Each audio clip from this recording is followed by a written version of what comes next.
Olá, meus queridos amigos. A gente está entrando para mais uma reflexão nessa noite. Essa reflexão que será feita em conjunto com o Grupo Espírita Allan Kardec, da cidade de Recife, e que nos convidou para estar fazendo essa palestra ao lado deles. Eu vou chamar a conversa agora o Grupo Espírita Allan Kardec, que será representado pelo nosso irmão Marcola, que com muito carinho, aceitou essa incumbência de estar nessa noite aqui ao meu lado, para a gente refletir junto. Então, a gente iniciar as reflexões. Tenho certeza que vai ser de muito proveito a todos nós.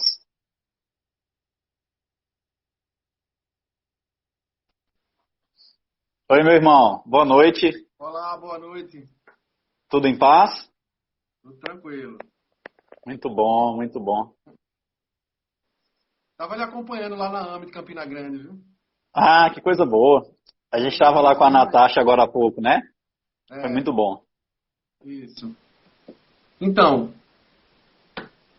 a gente hoje programou, para a gente conversar um pouco sobre como é que a gente está passando esses dias, em consequência dessas limitações todas por conta do Covid-19, enfim. E que a gente precisa se estruturar para passar esses dias com a cabeça no lugar, né? Porque senão fica doido. Eu tenho um exemplo na minha família, minha irmã com criança, por exemplo, que demanda muita energia, né?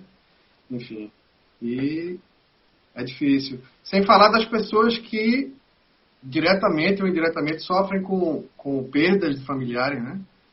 A coisa termina que chega próximo de alguém, que conhece alguém, enfim. Eu, graças a Deus, não tive ninguém tão próximo a mim, mas a gente sempre escuta alguma coisa, né?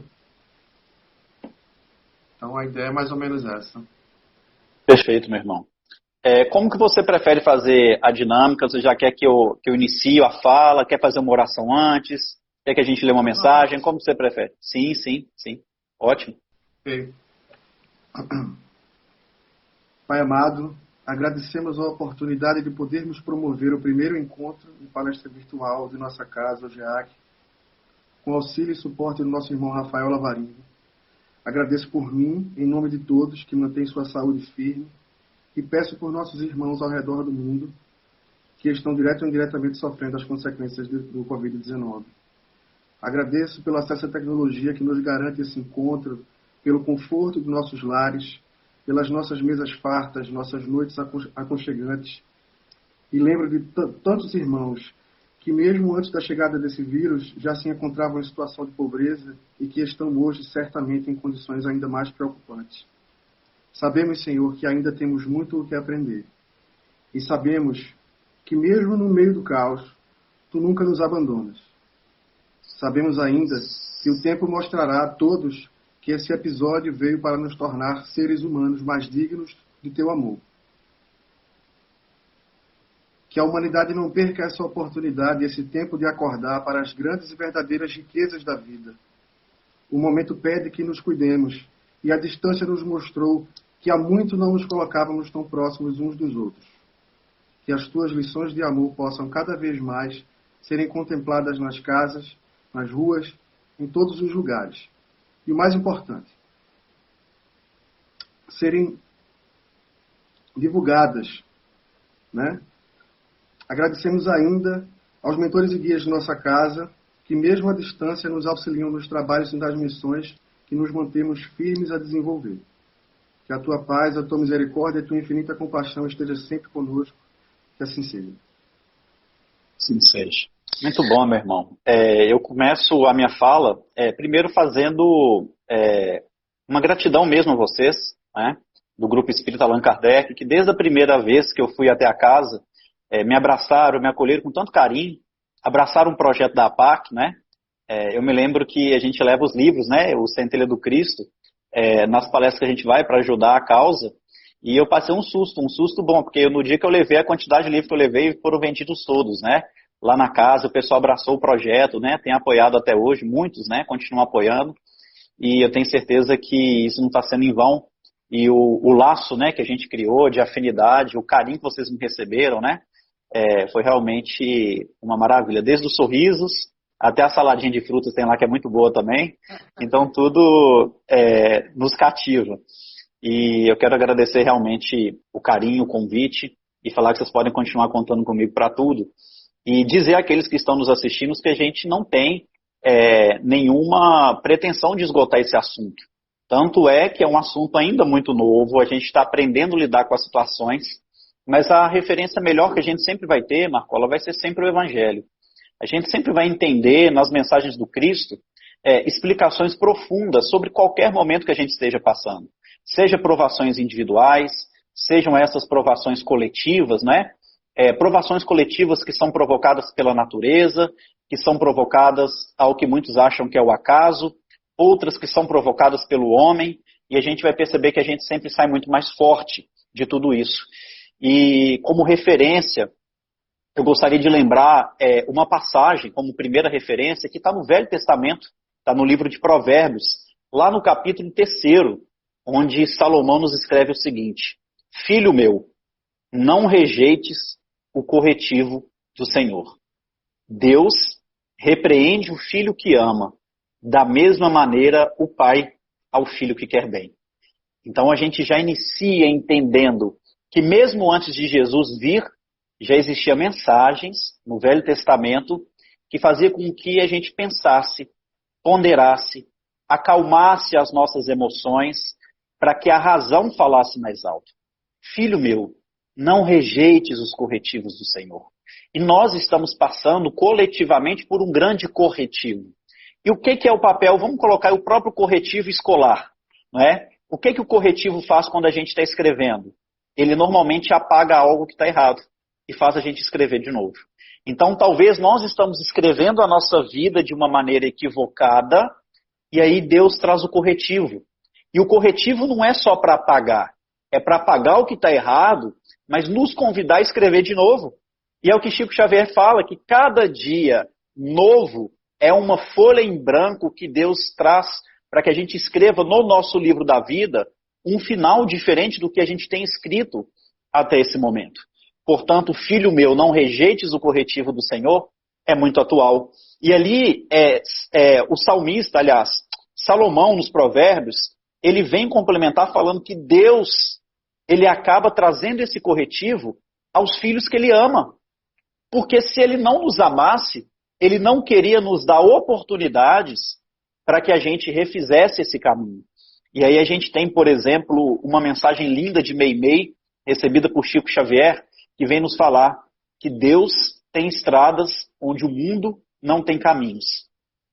Isso mostra para a gente que quando a gente não enxerga saída, quando a gente acha que o padecimento vai nos apertar, levando o ente amado, fazendo a gente estar dentro de casa, angustiado, sem saber o que vai acontecer com o dia de amanhã, preocupado com a falta de recurso, né? Deus tem estrada onde o mundo não tem caminho. Então está tudo acontecendo segundo a vontade de Deus, da forma certa. E ainda que esteja difícil, nós precisamos compreender a fundo qual que é o recado para a gente. E muitas vezes, Marcola, a gente tem ouvido as pessoas falarem assim: nossa, isso podia passar rápido, tem que acabar logo. Eu estou pedindo a Deus para isso acabar logo. Então é a nossa ansiedade ao lado da nossa rebeldia de querer que acabe logo. Gente, com todo respeito, eu sei que está difícil para todo mundo, mas a gente está precisando de muito confinamento íntimo. Fique à vontade. Não, então, eu ia só completar que essa situação certamente tira as pessoas de sua zona de conforto, né? Coloca elas num lugar onde elas têm que repensar os seus hábitos diários, né? Enfim. A última profecia que existe, Marcola, no Velho Testamento, é do profeta Malaquias. E ali no capítulo 4 do profeta Malaquias, ele vem nos falar o seguinte: é uma profecia falando sobre a reencarnação de Elias, que Elias voltaria para reencarnar. Mas o fato que nos chama a atenção é que ele fala o seguinte: antes do grande e terrível dia do Senhor, Elias há de voltar para fazer com que coração de pai se volte a coração de filhos e coração de filhos se volte ao coração dos pais. O que essa profecia, que é a última do Velho Testamento, vem nos falar? Algumas coisas. Primeiro, antes do grande e terrível dia do Senhor. Entender a mensagem do Evangelho é doloroso. Sair da zona de conforto, como você bem citou, machuca, dói, e a gente não quer.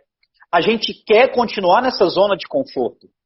Acontece um outro fato muito interessante, descrito no Novo Testamento, lá no capítulo 13 do Evangelho de Mateus, que é quando os discípulos de Jesus, eles entram numa embarcação em um alto mar, enquanto Jesus sobe o alto de uma montanha para orar, segundo Mateus. O que acontece com os discípulos de Jesus? Eles percebem que a embarcação estava correndo o risco de afundar, porque, segundo Mateus, vem um vento contrário. O que é vento contrário na vida da gente? Adversidade. É o que a gente está passando agora. Então, vocês entendem que ali naquela embarcação era uma provação coletiva? Os 12 discípulos passando por uma provação coletiva, o vento contrário que estava fazendo eles afundarem. Afundar aonde? Na água, no mar. Qual que é o significado da palavra água nos escritos sagrados? Vida material. Ou seja, eles afundando na vida material, eles morrem espiritualmente. E ali eles sentem medo. Quando a gente fica muito voltado à matéria, nós podemos ter o nosso coração pulsando, mas a gente está morto, segundo as questões espirituais. E aqueles que estão mortos, se conseguem viver a vida do Espírito, continuam vivos. O próprio Jesus fala na sua ressurreição, quando Maria procura ele na tumba e ele já estava do lado de fora, e fala assim, por que você procura entre os mortos aquele que vive? Ele fala quando vai curar Lázaro, aquele que crê em mim, ainda que estiver morto, viverá, porque essa morte é quando a gente fica voltado às questões materiais. E ali os discípulos, com o vento da adversidade, naquela embarcação que a gente faz uma analogia à vida, tinham o risco de afundar na matéria, sem a presença do Cristo que não estava lá. E aí Kardec vem explicar na Gênese, explicando os fluidos, que Jesus entra em desdobramento espiritual, percebendo que os discípulos corriam risco, e aparece andando sobre as águas. Num desdobramento onde o perispírito dele estava sobre as águas. E a gente fica preso só ao fenômeno mediúnico. Mas o que é estar sobre as águas? É estar acima das convenções humanas. É estar acima dos interesses do homem. Portanto, ele, desta forma, estava em condição de prestar ajuda, auxílio, àqueles que estavam embarcados na vida, dentro das adversidades, dentro das dificuldades, com o risco de afundar cada vez mais na matéria, ali representada pela água. Só que quando Jesus aparece, eles começam a gritar dentro do barco, é um fantasma, é um fantasma. E hoje nós acreditamos muitas vezes que o coronavírus é um fantasma. Isso é coisa ruim. Isso foi os chineses que inventaram. Isso é castigo de Deus. Olha o que eu disse sobre Provérbios. Não rejeites o corretivo do Senhor. Isso é prova do amor de Deus. Que não está dando oportunidade de pensar. Mas o que você falou, Marcola, é doloroso pensar. É doloroso sair da zona de conforto. Olha o que o profeta Malaquias fala. Antes do grande e terrível dia do Senhor. É difícil seguir Jesus. É difícil deixar o homem velho para trás. Paulo precisou de quase 20 anos de transformação para escrever aos Gálatas, no capítulo 2, item 19 e 20. Fui crucificado com Cristo. A vida que vivo hoje já não sou eu quem a vive, mas o Cristo que vive em mim. Então Paulo entendeu que ele tinha que ter essa morte para as questões convencionais da matéria, ainda que fosse doloroso. Não recalcitrar contra os aguilhões. Isso é um provérbio de origem grega, do qual Paulo era iluminado pela sua intelectualidade, que Jesus fala às portas de Damasco com ele. Quando ele de joelho chorava, fazendo uma reflexão que ele procurava servir a Deus de todas as formas, mas não tinha paz. E ali Jesus fala, não recalcitre contra os aguilhões, que significa, dentro das tradições gregas, não subestime uma força maior que a sua. Ainda que seja doloroso, coloque-se de joelhos, porque eu estou aqui para te mostrar o verdadeiro caminho da vida. Quando ele fala sobre Paulo com Ananias, porque muita gente fala, nossa, mas Paulo foi beneficiário. Jesus apareceu para ele lá na porta de Damasco. Se Jesus aparecesse na minha vida, eu ia ter mais perseverança. Eu ia conseguir vencer. Mas a gente esquece do que Jesus fala sobre Paulo para Ananias, logo depois da aparição de Damasco, pedindo para Ananias ir curar ele. E Ananias falou, não vou não. Esse aí tem matado muita gente, eu não vou passar nem na porta. E Jesus fala, vai Ananias. Vai porque Paulo é para mim um vaso escolhido. Vai e eu demonstrarei a ele o quanto lhe compete sofrer por amor ao meu nome. Jesus não prometeu um mar de rosas. Vai e eu demonstrarei a ele o quanto lhe compete sofrer por amor ao meu nome. E Kardec vem falar no capítulo intitulado Bem-aventurados aflitos, no capítulo 5º do Evangelho, que não é só sofrer que vai nos fazer estar salvos, mas é saber sofrer. É saber enfrentar as dificuldades com coragem e vencer os desafios que a vida nos oferta. E aí Jesus, desafiando os seus discípulos, desafiando a fé deles, apareceu sobre as águas, acima das questões convencionais, e eles desesperados na zona de conforto daquela embarcação. Como nós ficamos na zona de conforto. E aí, quando nós somos chamados a repensar, a gente quer que isso passe logo. A gente não quer repensar. A gente não quer mais estar dentro de casa. A gente não quer mais refletir sobre a situação. A gente quer que as coisas se transformem do dia para a noite, sem que nós nos transformemos. A gente quer que o mundo se regenere, sem a gente procurar a nossa própria regeneração. É muito fácil esperar que a regeneração vai acontecer de um ano para o outro, e a gente vai ser beneficiário disso. Paulo fala que aonde nós recebemos o benefício, nós temos responsabilidades. E quem não somos, senão aqueles que têm um grande benefício da vida, que é conhecer Jesus. Aí, Jesus fala com os discípulos que entram em desespero e começa a falar, é um fantasma, porque às vezes o bem se manifesta através da dificuldade em nossa vida. E aí Jesus, fiquem calmos, porque sou eu. E é essa mensagem que o Cristo traz para a gente nesse momento de pandemia, de provação coletiva. Fiquem calmos, sou eu que estou fazendo o convite a vocês refletirem a própria vida. Fiquem calmos. Se vocês conseguirem entender este momento, entender o propósito, terem paciência, entender que esse tempo é de Deus e que vai durar o tempo necessário, vocês vão ter perdas de entes amados, vocês também podem adoecer, mas não percam a fé, não percam a esperança. A gente encontra todas essas respostas no Evangelho, meus irmãos. E às vezes a gente fica procurando um monte de outras mensagens. Nessa época a gente recebe um turbilhão de mensagens. Um turbilhão de mensagens. Nem todas provêm de Deus. A maioria não provém de Deus. Kardec fala que é preferível rejeitarmos 99 verdades do que aceitarmos uma mentira. Rejeitar 99 verdades do que acreditar em uma mentira. Antes de acreditar em todos os espíritos, observe o fruto. Vejam se o fruto daqueles espíritos são dignos de você acreditar. E quem deu frutos mais belos e mais saborosos, senão o próprio Jesus. Fiquem tranquilos, porque sou eu. Quando Jesus fala isso, todos os discípulos ficaram em silêncio. E o que aquele silêncio representa? A zona de conforto que você lembrou. De não querer sair do lugar, de não querer mudança, de querer que isso passe rápido. Só que tinha um discípulo ali que era caracterizado pela boa vontade, Marcola, que era Pedro. Se levantou e falou, se é você, faça com que eu também ande sobre as águas.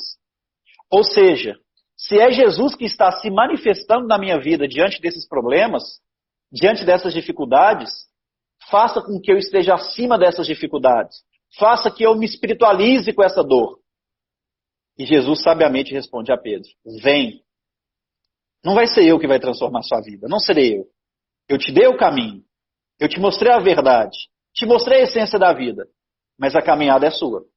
O movimento é você quem faz. Então, um verbo de Jesus é um convite muito profundo para todos nós, nos dias atuais. Vem, vamos caminhar ao encontro do Cristo, com resignação, sem deixarmos de movimentar, sem ficar lá na embarcação quietinho, sem fazer nada. E ali Mateus vem nos narrar, Marcola, que Pedro consegue andar sobre as águas. Então, quando Jesus convida e nós vamos ao encontro dele, nós também somos capazes de estarmos acima das questões da matéria. Mas acontece um fato tão interessante que Mateus vem narrar que quando Pedro dá os primeiros passos acima das convenções humanas, ele sai dessa zona de conforto, vem um novo vento contrário. E às vezes a vida é assim. Quando a gente vence uma dificuldade, quer caminhar com resignação, a gente começa a ressignificar a vida diante da dor, vem outra provação. Olha a primeira dor que a gente está sofrendo. Está em casa. E muitos de nós vão perder ente querido. Quando a gente começar a ressignificar, vai vir uma segunda fase. E estejamos prontos para isso, porque vai acontecer com a maioria de nós. Muitos de nós vamos estar internados. Então é uma realidade. A gente tem que ter senso de realidade. E ali Pedro começa a andar, começa a ressignificar, vem outro vento contrário, ele afunda. Ou seja, ele cai de novo então na descrença. Ele cai de novo na indiferença em relação às promessas do Cristo. Mas Pedro rapidamente teve uma postura fantástica. Levantou o braço e falou, Senhor, me ajude. Humildade. reconhecer que a gente ainda assim vai continuar precisando de Jesus. Pode vir 1, 2, 3 provações. A alma humana necessita do Cristo acima de tudo. A alma humana necessita do Cristo acima de tudo. E ali o evangelista Mateus vem nos narrar que à medida que Pedro afundava, Jesus se aproximou naquele momento. Fez o movimento dele, porque Pedro tinha feito o movimento dele. Pedro andou, afundou, levantou a mão. Então Pedro fazia os movimentos para ir ao encontro de Jesus. Jesus caminhou até ele, segurou a mão, levantou ele daquela afundada, colocou ele na embarcação, acalmou o vento e falou assim, tudo passou agora. Então que tenhamos persistência diante da dor. Ainda que essa dor passe a ser potencializada dia a dia. Continuemos resignados. Continuemos acreditando nas promessas do Cristo. Não vos deixarei órfãos. Eis que estarei convosco todos os dias até a consumação dos séculos. Mas não vamos esquecer dos convites, dos verbos, vem. Dos verbos que Jesus costumava utilizar depois das curas. Levantai-vos, movimentai-vos. Vinde a mim, vós que estáis aflitos e sobrecarregados, e eu vos aliviarei. Não é eu vou aliviar para você chegar até mim. Vinde a mim que eu vos aliviarei. Se me amais, guardai os meus mandamentos, e eu rogarei ao meu Pai um outro consolador. Nós temos esse consolador, que possamos dar o testemunho do amor, que possamos amar diante da adversidade, que possamos continuar ressignificando a vida, que possamos aproveitar esse tempo bendito de estarmos com a família. Não é só estarmos em casa, como estamos ficando em casa, como estamos olhando para os nossos filhos, para a esposa, como estamos honrando o pai e mãe, como estamos cuidando deles nesse momento, como estamos cuidando do nosso coração. Será que a gente tem lembrado dos infortúnios ocultos, daqueles que não têm lar, que não têm um prato de comida, que não tem ninguém para ouvi-los nesse momento? Dos nossos irmãos que encontram-se encarcerados e que certamente a pandemia adentrando aos presídios não terão ninguém para estender-lhes as mãos, não terão ninguém para atender-nos nos hospitais. Ah, mas bandido bom é bandido morto, concordo. Nós temos que matar o bandido que existe dentro de cada um para viver o homem, para viver o espírito imortal. Não adianta querermos a morte do pecador, Jesus ensinou isso. A gente tem que querer que ele tenha a sua remissão. Se assim não fosse, Jesus não teria dito, Saulo, Saulo, por que me persegues? Acreditado naquele que era o grande perseguidor. E o homem chegou a escrever, já não sou eu que vive, mas o Cristo que vive em mim. Combateu o próprio combate, como ele mesmo disse a Timóteo, venceu a carreira, guardou a fé. Nós temos que ser gratos, meus irmãos. Estamos no nosso grande combate na vida. Por isso que Malaquias, encerrando o final do Velho Testamento, nos fala, antes do grande e terrível dia do Senhor. O próprio Cristo complementa, eu vim trazer a espada, e não a paz da forma que o mundo a conhece. A espada é esta que vai passar em nossa alma, e que vai separar o homem velho do homem morto. E isso é doloroso. Nos crucificar enquanto homem velhos, renovar o nosso íntimo, é extremamente doloroso. Sabermos quem realmente somos é doloroso. Chico Xavier um dia perguntou a Emmanuel qual que é a melhor forma de sabermos a nossa essência. E Emmanuel respondeu, observe o que você tem feito nos dias de lazer. Aquilo é você de verdade. Por isso que incomoda ficar em casa à toa. Por isso que incomoda ficar com a mente vazia. Porque a gente começa a nos reconhecermos quem de fato somos em essência. Ocupe o tempo. Trabalho é toda ocupação útil. Para a gente não ficar desanimado. Para a gente não aproveitar da melhor maneira possível. Nas coisas mais simples, Marcola. Valorizar o olhar dos nossos filhos. Imaginem como foi transformada a vida daqueles que olharam nos olhos de Jesus. Desde o seu nascimento. Nós temos, por exemplo, Jesus sendo apresentado ao templo, recém-nascido. Aquele velhinho profeta chamado Simeão, que segundo as Escrituras Sagradas, segundo o Evangelho de Lucas, carrega Jesus no colo e fala, os meus olhos já viram a salvação. Agora eu posso descansar em paz. O servo do Senhor pode descansar em paz porque os meus olhos já viram a salvação. Desde recém-nascido, Jesus, com seu olhar, já transformava a vida daqueles que se aproximavam dele. O que deveria ter sido cruzar aquele olhar meigo? O mesmo olhar que Públio, senador romano, conseguiu observar, e é um achado arqueológico, isso não está em livros espíritas, mas Públio foi designado por um dos governadores do Império Romano, chamado Tibério, aí atrás daquele Galileu, e escrever uma carta descrevendo o lado moral e físico de Jesus. E essa carta foi achada no 4º século da história. E aquela carta, dentro de tudo que chama a atenção, o que mais nos chama a atenção é quando ele fala do olhar de Jesus. Um homem que não gostava do Cristo, que era contrário ao movimento cristão. Ele chama a atenção dos leitores quando ele descreve o olhar de Jesus. Aqueles que cruzavam com o olhar de Jesus, ou o temiam ou o amavam. Os que cruzavam o olhar com Jesus, ou o temiam ou o amavam. O discurso mais conhecido de Jesus, Marcola, é as bem-aventuranças. E talvez seja o discurso mais famoso do mundo. Porque ali é a verbalização, é a materialização a partir da fala de Jesus e do registro escrito de Mateus das leis de Deus resumidas nas bem-aventuranças. O código divino da vida resumido nas bem-aventuranças. Mas o que às vezes a gente não presta atenção é no que Jesus fez. Qual a postura do Cristo antes de escrever as bem-aventuranças? O que nos faz compreender ainda mais a fundo a essência desses ensinos sagrados. E ali Mateus, no capítulo 5 do Evangelho, nos itens 1, 2 e 3, vai nos falar o seguinte: e Jesus, vendo a multidão, subiu no alto monte, se assentou-se, e então as pessoas se aproximaram dele, e ele começou a falar. Quando a gente lê, a gente fala assim, olha que legal, Jesus viu que tinha uma multidão, subiu no Monte das Oliveiras, ficou sentadinho, o pessoal chegou perto dele e ele começou a falar.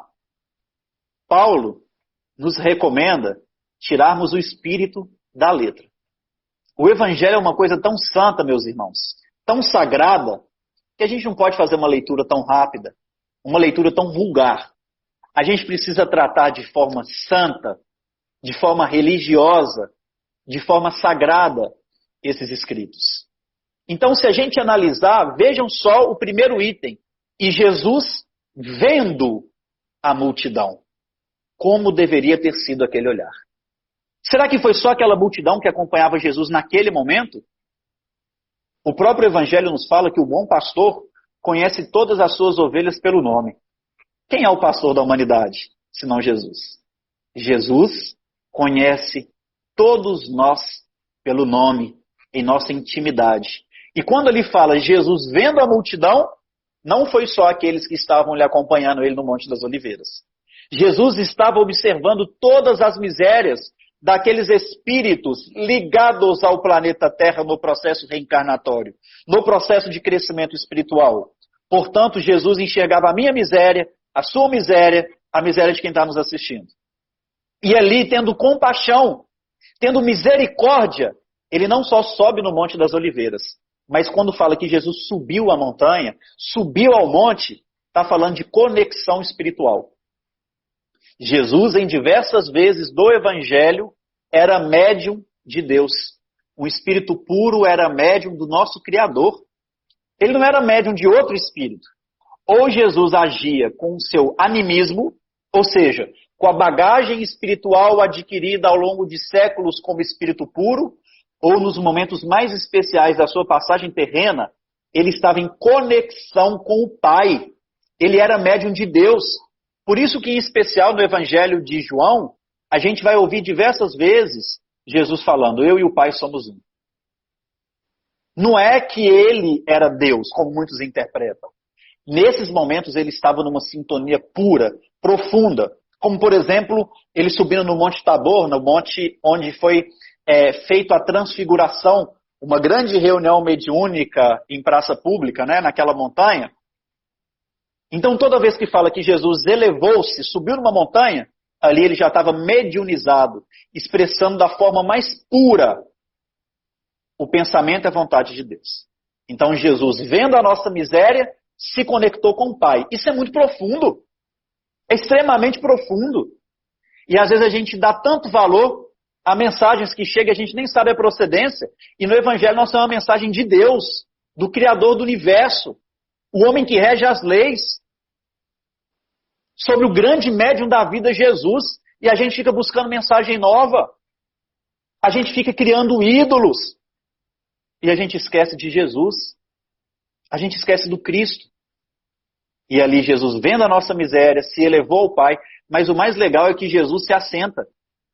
Imaginem só, tem médium que começa a receber um espírito X, Y, adora colocar nome, né? Os espíritos que Chico Xavier recebeu, por exemplo, todo mundo quer receber. Todo mundo quer receber Bezerra de Menezes, André Luiz, Meimei, Sheila, Emmanuel. Todo mundo quer receber Chico Xavier. Ninguém quer receber o Zé da esquina, o Zé do botequim. Ninguém quer conhecer o outro que não é famoso, que não é conhecido. E aí quer colocar o nome na psicografia, né? E a gente esquece do maior médium da vida, de Jesus, que mesmo estando em sintonia com Deus, se assentou, ou seja, humildade. Ele criou aproximação. E o que aconteceu depois disso, meu irmão? As pessoas se aproximaram dele. Olha que lindo isso. Jesus, vendo a multidão, subiu no alto monte, se assentou. Eis que as pessoas se aproximaram dele, ele começou a falar. Então vejam os gestos que antecedem a fala das bem-aventuranças. Vamos pegar esses gestos e trazer para o nosso dia a dia. Não é verdade? Vamos observar melhor, Marconi, as nossas famílias. Vamos olhar diferente para aqueles que estão conosco. O olhar fala muito. O próprio Cristo fala, se os teus olhos forem bons, todo o teu corpo será luz. Os olhos são o espelho da alma. Os olhos são o espelho da alma. Muitas curas de Jesus eram descritas pelo olhar dele. Os próprios discípulos, João e Pedro, segundo o Ato dos Apóstolos, sentindo saudade de Jesus, foram orar no templo. E chegando nas proximidades do templo, eles encontraram um mendigo. E aquele mendigo, coxo que não caminhava, pediu esmola para eles, como pedia há muito tempo ali. E aí Lucas, autor de Atos dos Apóstolos, fala que Pedro, olhando nos olhos daquele coxo, olhando nos olhos daquele mendigo, percebeu que ele tinha fé suficiente para ser curado. Olha que lindo isso. Através do olhar, eles perceberam a fé da pessoa. Jesus, através do olhar, da observação, percebeu que um dos seus discípulos, Bartolomeu, sofria de depressão. Foi conversar com ele. Bartolomeu poderia ter cometido suicídio. Está lá no livro Boa Nova, no capítulo 8, intitulado Bom Ânimo. Livro psicografado por Chico Xavier. E vendo os discípulos que aquele coxo tinha fé suficiente, disseram a ele, eu não tenho ouro nem prata, mas o que eu tenho eu lhe ofereço. Em nome do nosso Mestre Jesus, você está curado. Levanta-te e anda. Movimenta-se. O que nós não somos, senão coxos espirituais, que estamos precisando dessa injeção de ânimo, que os discípulos de Jesus sempre falavam. Levantai-vos, movimente-se. Ouro e prata, as questões da terra pouco importa. Precisamos delas, mas não vamos ficar apegados a elas. Precisamos delas, mas não vamos nos apegar a elas. O que é espiritual é muito mais importante. Muitas vezes, nesses tempos de pandemia, pelo olhar, a gente vai perceber que a esposa está depressiva, que os filhos estão com ansiedade, que tem alguém na casa com síndrome do pânico, que está desacreditado da vida. Um olhar pode salvar a vida. Um olhar pode fazer a diferença. A gente vive numa época que todo mundo é feliz, todo mundo é bem-sucedido, todo mundo tem uma alimentação balanceada, porque todo mundo posta isso nas redes sociais. Ninguém fala das dificuldades, ninguém fala das dores, ninguém fala da realidade. E às vezes a gente fica com medo, né? Nossa, mas será que só minha vida que tem problema? Todos nós temos problema e dificuldade. E aqueles que adoram postar o prato bonitinho, que adoram postar isso, aquilo, são talvez os que mais estão sofrendo, os que mais precisam de ajuda. E muitas vezes a gente ouve e fala assim, gente, mas fulano parecia tão bem, ele postou isso aqui no Instagram, mas suicidou. Será que a gente estava observando? Será que a gente estava atento, igual Jesus está atento aos detalhes, ao olhar, aos gestos? Porque quando a gente começa a observar isso, Marcola, a gente começa a nos elevar e aproximar de Deus e dos bons espíritos. Eles começam a ter brecha para atuar por nosso intermédio em benefício dos que convivem conosco. Por isso que a gente ganha proximidade como Jesus fez. Mas não é achar que quando a gente vai começar a sentir essa coisa boa, uma boa aproximação espiritual, uma boa assistência, que a gente é melhor que o próximo. Não somos, não. Vamos se assentar, vamos ter humildade. E aí sim a gente vai criar aproximação. Vamos fazer uma reflexão agora. Dentro dos nossos lares, meus irmãos, a gente tem tido mais aproximação ou repulsa? A minha presença é disputada? Ou quando eu chego, o papo acaba? Cada um vai para um quarto? Ou as pessoas querem estar perto de mim? Eu tenho reclamado mais? Ou eu tenho valorizado mais? Ah, Rafael, mas está tão difícil, eu não sei o que vai ser de mim, não sei o que vai ser do meu trabalho, eu posso passar fome, é pandemia. Observai os pássaros no céu. Eles não têm carteira assinada, não trabalham, mas Deus nunca deixou a eles faltar o necessário. Diante do Criador, vocês são muito mais. Assim ensinou Jesus depois das bem-aventuranças, na continuidade do Sermão do Monte. Observai os lírios do campo. Nem o rei Salomão, com toda a sua glória, se vestiu com tamanha beleza. A cada dia basta o seu mal. A cada dia basta o seu problema. Não vamos colocar as dificuldades como empecilho de olhar diferente àqueles que convivem conosco. Não vamos colocar a dor, o sofrimento, o padecimento, as ansiedades acima do que é essencial na vida do espírito imortal que todos nós o somos. De forma equivocada, ensinamos nas casas espíritas que devemos fazer o culto no lar uma vez por semana. Meus irmãos, culto no lar precisa ser feito todos os dias. Paulo, na segunda viagem missionária ao lado de Silas, vem nos falar que com a mesma proporção que o homem precisa do alimento material, ele também precisa do alimento espiritual. Imaginemos nós, agora, quase 9 horas da noite, se a gente não tivesse tomado café da manhã, almoçado, café da tarde, a gente dificilmente estaria aqui conseguindo fazer essa live, né, meu amigo? Porque ia dar hipoglicemia. A gente ia estar desmaiado, ia estar em coma, talvez. Por que então um culto no lar tem que ser uma vez por semana? Se com a mesma proporção que a gente precisa do alimento físico, a gente precisa do espiritual. Por isso que às vezes a gente é hipoglicêmico do espírito. Por isso que no nosso lar não tem a mesma energia que tem lá no grupo espírita Allan Kardec. Porque no Kardec todo dia tem Jesus. Porque na igreja todo dia fala de Jesus. E na nossa casa é só uma vez por semana. Por que, meus irmãos? Pedro vem falar que a alma humana necessita do Cristo acima de tudo. Culto no lar é todo dia. Ah, Rafael, mas aqui é tão difícil, porque aqui em casa tem um que é evangélico, que é crente, o outro é testemunho de Jeová, o outro é católico, e eles não aceitam fazer. Isso é orgulho nosso, que a gente quer fazer o culto no lar só de acordo com o que tem nos livros espíritas. Por que a gente não pode trazer o Novo Testamento, que é uma linguagem universal? O importante é o Cristo.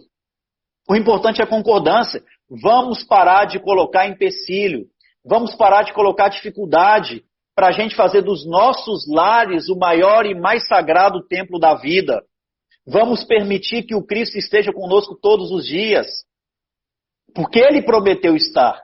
Mas às vezes a gente não consegue abrir a porta do lar. Que esse momento seja de despertar. Que esse momento a gente possa fazer diferente. E a gente quer continuar, por exemplo, fazendo o culto uma vez por semana. E não adianta só fazer o culto. Óbvio, temos que mudar. Mas o esclarecimento minimiza o problema. O esclarecimento minimiza a dor. Falar de Jesus traz uma vibração diferente. Cada uma daquelas passagens que Jesus verbalizou e viveu estão impregnadas na psicosfera da Terra. E quando nós a repetimos, a gente consegue uma ligação com esse magnetismo, com essa energia, e a gente está ligado ao Pai, a gente está ligado ao Cristo, e a gente vive longe do Pai, a gente vive longe de Jesus, porque ainda somos rebeldes. Meus irmãos, se a gente quer uma resposta diferente da vida, vamos passar a ter uma postura diferente em nossas vidas. Se a gente quer resultado diferente, não tem como continuarmos vivendo da mesma forma. Se o Espiritismo é fé racional, por que persistir no erro? Por que persistir com a mesma postura, com a mesma atitude. Antes do grande e terrível dia do Senhor, Elias há de voltar. Última profecia no Velho Testamento. E ele continua para fazer com que o coração dos pais se volte ao coração dos filhos e o coração dos filhos se volte ao coração dos pais. Elias voltaria para falar da importância de agregarmos os laços de pais e filhos, de filhos e pais. E ele voltou como João Batista. E não é que João tenha dado algum ensino específico sobre os laços de família, mas a maior comprovação de reencarnação que existe na Bíblia é da reencarnação de Elias sendo João Batista, porque a melhor forma de aproveitarmos o processo reencarnatório é estreitando os laços de família. No capítulo 1 do Evangelho de Lucas, quando Zacarias, que trabalhava no templo, casado com Isabel, eram primos de Maria de Nazaré, e segundo Lucas tinham idade avançada, Isabel era estéril, tinham por sonho constituir família, ter filhos, mas por ter idade avançada, Isabel ser estéril era praticamente impossível. E ele entra no templo fazendo uma oração a Deus e pedindo isso ao Pai. E é tão interessante, Marcola, que ali Gabriel aparece a eles. Um espírito desencarnado aparece, mostrando que essa mensagem espiritual não vem do Espiritismo, não vem de Kardec. A gente traz uma linguagem científica e racional para a grande mensagem de amor que é de Jesus. E o amor embalado na mensagem da imortalidade. E ali Gabriel fala com Zacarias: Zacarias, não temas. Porque Zacarias assustou com aquela visão espiritual, caiu por terra, escondeu o rosto. E a gente às vezes fica assustado quando temos o convite do Evangelho, que às vezes ele vem em forma de sofrimento. Filho meu, não rejeites o corretivo do Senhor. É o que está em Provérbios. Deus repreende o filho que ama. Esse chamado às vezes é doloroso. E Gabriel, entendendo profundamente, falou: levantai-vos. Olha o verbo levantai-vos novamente. Não tenha medo. Trago para você uma notícia boa. Isabel, tua esposa, está grávida, conceberá. Virá diante dela o espírito e a virtude de Elias. Vejam a profecia se cumprindo. Veja a clareza do processo reencarnatório na Bíblia. Virá diante dela o espírito e a virtude de Elias, vírgula, para fazer com que o coração de pais e filhos se volte uns aos outros. Completou a última profecia do Velho Testamento. Outra profecia feita por Isaías, no capítulo 40 do seu livro. Antes do grande dia do Senhor, vós que clama no deserto, endireitai as veredas para a vinda do Senhor. Elias era o profeta conhecido como a voz que clamava no deserto: endireitai, arrume, prepare o povo para a vinda de Jesus. E a melhor forma de estarmos preparados para recebermos Jesus é fazer com que os nossos corações se voltem aos nossos pais e aos nossos filhos. Dos 10 mandamentos, nós temos apenas um com promessa: honrai vosso pai e a vossa mãe, a fim de viverdes longo tempo na terra que o Senhor Deus vos dará. A terra da promissão, o reino dos céus, o céu, o plano espiritual superior, que ao longo de séculos a gente almeja. E que ali, numa reflexão profunda, Gamaliel, conversando com Paulo, logo depois da reflexão e da sua transformação em Damasco, veio nos falar: Paulo, tenho meditado nessas verdades que hoje nos iluminam, e cheguei à conclusão de que a terra prometida por nossos profetas é o Evangelho. A terra prometida é o Evangelho. Honra pai e mãe para viverdes nessa terra. Encontrar a unidade do Evangelho, segundo Paulo de Tarso, escrevendo nas conclusões finais do Evangelho segundo o Espiritismo, no Livro dos Espíritos, Paulo traz uma mensagem fantástica. Ele fala que precisamos viver em unicidade. Unir nos propósitos. 3 propósitos Paulo fala para estarmos unidos nos desígnios de Deus: justiça, amor e ciência. A justiça vindo por Moisés, o amor por Jesus e a ciência pelo Espiritismo. É encontrar esse reino dos céus. Mas a melhor forma de aplicá-los é amando os nossos familiares, estreitando esses laços de família. A melhor forma de aproveitar a reencarnação e suas adversidades é estreitando os laços de família. E aí, Marcola, Emmanuel vem nos falar que a reencarnação não erra o endereço. A reencarnação não é... Eu não queria falar isso para vocês não, viu, gente? É Emmanuel. A reencarnação não erra o endereço. A diferença do coronavírus para outras provações coletivas é a tecnologia, que hoje consegue nos avisar e falar, olha, fiquem em casa para não acontecer um mal maior. Bendita a tecnologia que nos coloca em casa, que nos coloca de novo com os nossos, nesse ambiente que a gente estava indo só para dormir e tomar banho. Só para dormir e tomar banho. E não enxergamos o quão isso é sagrado. Todos os dias Jesus fazia culto no lar dos seus amigos, em especial na casa de Pedro. Está lá no livro Jesus no Lar, de autoria espiritual de Neio Lúcio, psicografado por Chico Xavier. Todos os dias Jesus estava presente nos lares, levando a boa nova. Eis o grande convite que a gente tem com o coronavírus. Temos as 10 pragas do Egito, cada uma mais perigosa, cada uma matando mais que as outras, cada uma devastando mais do que as outras. Temos a lepra, que não tinha cura, o leproso tinha que viver fora das cidades. Tinha as provações coletivas provocadas pelo homem, quando, por exemplo, Nero coloca fogo em Roma. Sabe o que aconteceu? Pôs a culpa nos cristãos, achando que ia matar todos os cristãos e acabar com aquela ideia. Ali o cristianismo teve mais força. Os seguidores de Jesus iam para as arenas, fortalecidos e convictos na fé, dando testemunho, e cada vez mais as pessoas iam se convertendo ao cristianismo. Toda transformação, toda provação coletiva, ela tem esse propósito. Uns vão aproveitar e vão ir para frente, vão subir degraus na escada de Jacó. Outros vão ficando estacionados, e talvez daqui um dia não vão poder nem mais estar na terra. Que a gente possa ficar atento. Imaginem a tuberculose. Milhares de pessoas foram mortas porque não tinha tecnologia para falar, a gente fica em casa, não sai. Nós estamos com esse problema. Não tinha ciência avançada como temos hoje. Enquanto isso, as pessoas iam morrendo dentro de uma família, perdia-se a maioria das pessoas. Quando um ficava tuberculoso, os outros iam ficando e ia perdendo todo mundo. Restava um ou outro. Então, mesmo com o coronavírus, graças a Deus a ciência já deu alguns passos no processo de evolução. Não vão olhar só pelas vidas que estão se perdendo e que vão se perder, infelizmente. Muitas vezes nosso núcleo familiar, mas as que estão sendo salvas. A medicina hoje, ela já consegue nos trazer um conforto que não trazia há um tempo atrás. Vamos tentar ser positivo.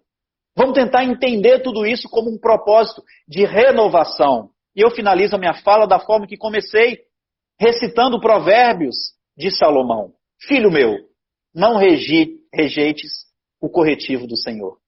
Deus repreende o filho que ama. Da mesma maneira, o pai ou filho que quer bem. Que possamos, portanto, meus irmãos, continuarmos acreditando nas promessas de Jesus. Agradeço o carinho de todos e que a voz do Mestre, que foi verbalizada há 2000 anos, que ainda está impregnada no magnetismo da terra, onde o Cristo permanece sendo o nosso governador, possa nessa noite ressoar em nossos corações e em nossos lares. Não vos deixareis órfãos. Eis que estarei convosco todos os dias até a consumação dos séculos. E que o Cristo esteja com todos nós. Muito obrigado a todos que nos assistiu. Muito obrigado, Marcola, irmãos e amigos do Grupo Espírita Allan Kardec. E se Deus quiser, até breve. Meu amigo, com o conteúdo que tem na sua fala, não deixa espaço para a gente acrescentar mais nada. E saiba que é sempre, eu não vou nem falar de prazer e honra, porque isso é muito material. Nós somos agraciados de tê-lo falando para a gente, como tivemos em nossa casa e agora principalmente. É a primeira vez que a gente faz uma transmissão. Eu estava bem nervoso, chegamos a nos falar mais cedo. Mas, enfim, eu tenho certeza que tinha aqui, o WhatsApp aqui não parou, né? Porque eu não sei porque os comentários estavam desativados, mas enfim.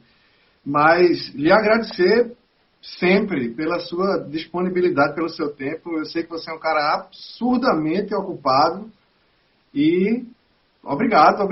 Eu queria só um minuto para lembrar as pessoas que às 21 horas a gente vai estar fazendo a mentalização e o passe de casa, que todo mundo se organize, aproveite essa vibração perfeita e se segure aí até às 21 horas para a gente fazer uma reflexão todo mundo bacana, todo mundo junto. Sim, e só um aviso também, a gente vai deixar por 24 horas, essa palestra vai ficar gravada aqui no meu Stories, então se você assistiu, gostou, peça às pessoas que vocês querem mandar essa palestra para que eles também assistam, peça para vir aqui, visitar o meu Stories, ela vai estar gravada aqui e olha, eu que tenho que agradecer, tá? A mensagem não é do Rafael, a mensagem é de Jesus, e falar de evangelho é muito bom, né, Marcola? Não tem erro. A gente falar do Cristo, inclusive, tem uma passagem muito engraçada, muito interessante, né? Engraçada no bom sentido, que acontecia com o Chico Xavier. Toda vez que algum amigo chegava para ele e falava assim, e aí, Chico, qual que é a novidade? O que tem de novo? Como é que você tá? Qual que é o novo? Que a gente às vezes fala com os amigos, o Chico sempre tinha a mesma resposta. O que há de novo é o evangelho, né? Então o evangelho é sempre a maior novidade, é sempre a boa nova, que aquece os nossos corações, né? E nos faz entender essas leis, nos faz entender a dor e nos faz permanecermos na esperança, permanecermos resignados, mas acima de tudo, que a gente consiga ressignificar as nossas vidas. Amém. Que assim seja. Obrigado mais uma vez. Obrigado mais uma vez. Simplesmente é quase assustador o conteúdo de sua fala, mas ainda bem que a gente tem você para falar. Obrigado. Sim, o pessoal está perguntando aqui a próxima. Essa semana, através aqui do meu Instagram, todos os dias a gente vai ter 2 palestras, sempre 7 e 8 da noite. Então a gente vai ter convidados muito especiais também aqui essa semana. Desde o Lucas, que é um amigo do Amazonas, né, de Manaus, um jovem, vai trazer um conteúdo bom. O nosso irmão Alan, que foi o que escreveu a Turma da Mônica para crianças. Então, para os papais, para as mamães, muito bacana. Vamos ter o Geraldo Lemos Neto, amigo íntimo de Chico Xavier, que vai nos falar dessa questão de regeneração, de processo de transitório que a gente está passando. Quinta-feira, aliás, a gente vai ter um horário atípico aqui, 4 da tarde, uma live com o nosso irmão Fred Menezes.